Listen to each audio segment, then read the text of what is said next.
Mm.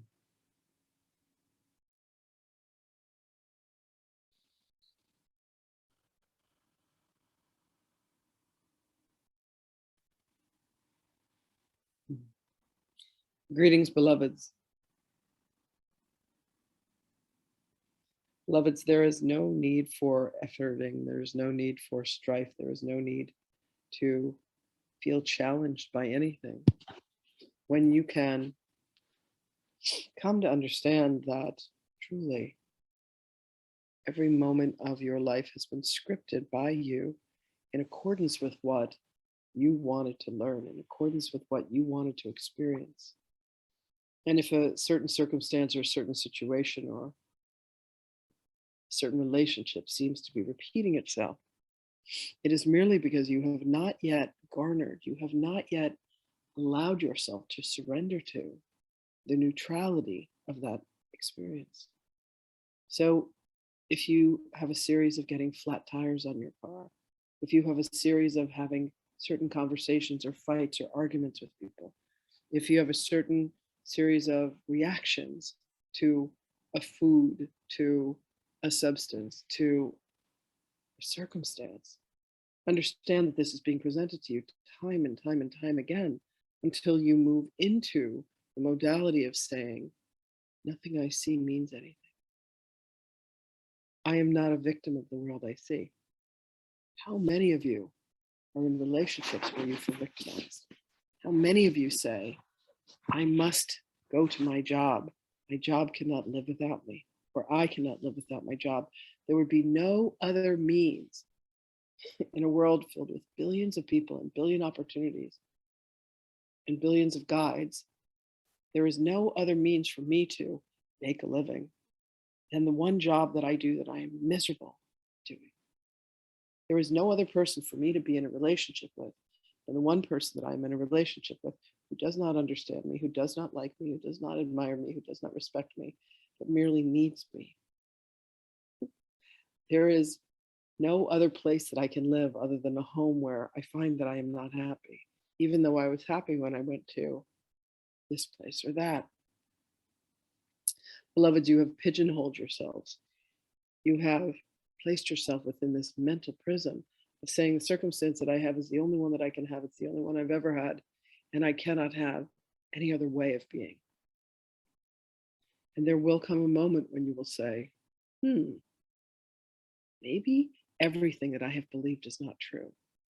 And your egoic mind will scatter and freak out and say, of course, everything that you have believed is true. I've only ever told you the truth. How dare you question me?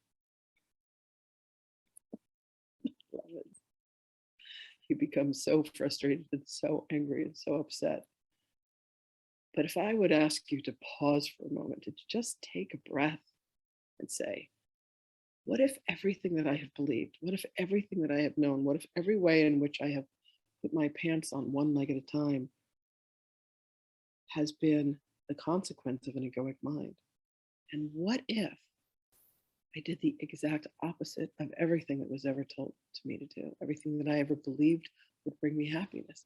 Because from my vantage point, you are not living in joy. You are not living in happiness. You are holding your breath, waiting for the circumstances to change. Truly silly game. A truly silly game, beloveds. Beloveds, if you could allow yourself to break yourself up from the static situation that you find yourself in of worrying and struggling over money and relationships and where to live and what to go and what to do, and instead you could allow yourself to come to your breath and know that on the exhale, it is your manifestation of God's breath, which was your inhale, which was God's exhale. Are you following?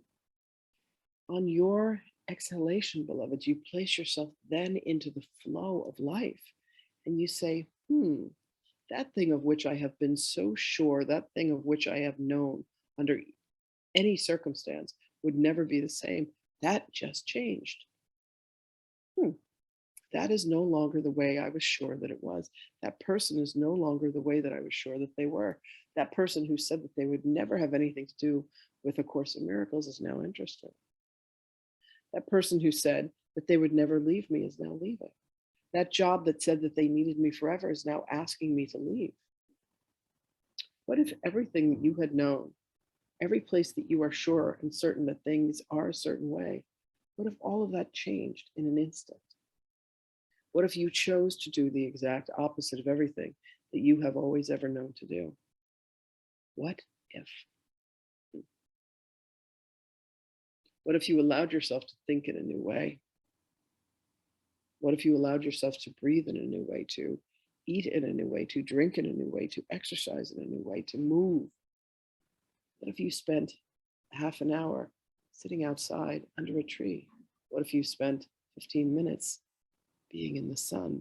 What if you allowed yourself to chant? What if you allowed yourself to swim? What if you allowed yourself to run? What if you allowed yourself to sleep? What if you allowed yourself to change every way, every habit, every habitual pattern of addiction that you have, and you tried something completely different? What if every time you started to go down the road of, oh my God, but I have to worry about this, and instead you prayed? What if every time that you had a concern, you said, here's what I will do today. Holy Spirit, Father, Mother, God, Source, Creator, Allah, Muhammad, Jesus, whatever name you decide to call it, Yahweh, assist me, help me, guide me, for I am lost. I have been mired inside of my world of ego. I have been so sure about the way things are and the way people are and how they would never change. Guide me. Show me a way to freedom. Show me a path to love. Show me what the God's honest truth is of this circumstance, because I have been sure that it has been a certain way, but I'm truly willing to be wrong. What would happen, beloveds, if you found out that you were wrong about everything that you have known and everything that you have believed, everything that you have fought for? What if you found out that there was utter futility in everything that you have determined that you must judge people for? What if everything happened according to the will of God, for what each soul had determined that they wanted to experience and forgive themselves for? Could you look upon them and say, look at that magnificent being creating that absolute mess, and they are then going to forgive themselves for it? Wow. I'm astonished by them. I'm so in love with them. What if you could take every enemy that you think that you truly have, beloveds, and you could embrace them and say, there's something that I have been so afraid of within you. There's something that I have hated within you. Thank you for showing me the reflection within myself where I hate and am afraid of that quality itself. What if you could say, just for today, I'm going to allow myself to tap into the Christ mind? Oh, what would happen if you actually did? What would happen if you could love every inch of you? What if you could look lovingly upon your body, upon your face, upon your visage, upon your hair, upon your fingers, upon your legs, upon your bellies? What if you could look lovingly upon the homes that you live in, vehicles that you use for transportation? What if you could look lovingly upon your husbands and your wives and your children and your friends, not the ones that are easy for you, the ones that are difficult? What if you could walk up to them and say, I forgive you and I love you. Please forgive me. Please forgive me for the judgment that I have found it so easy to grant to you. For there are miracles that are meant to be experienced, and that miracle, beloved, every single time is anything else you have been thinking, anything else you have been feeling, suddenly conforms to love. And you say, ah, yes, here's what I remember. Only love is real. And you are a perfect embodiment of love. So all I am going to do with you right now is to love you like I've loved no other. And at the same time, I will love myself as deeply and as richly. Thank you for coming into my life. Thank you for reminding me that only love is real. So that today, beloveds, is your task. It is your journey in this illusion of reality. Align yourself with the mind of Christ. Call for assistance when you need it. And spread love all over everybody. When you sneeze love. When you cough love. When you breathe love. And everyone is infected. You go with my blessings, beloved.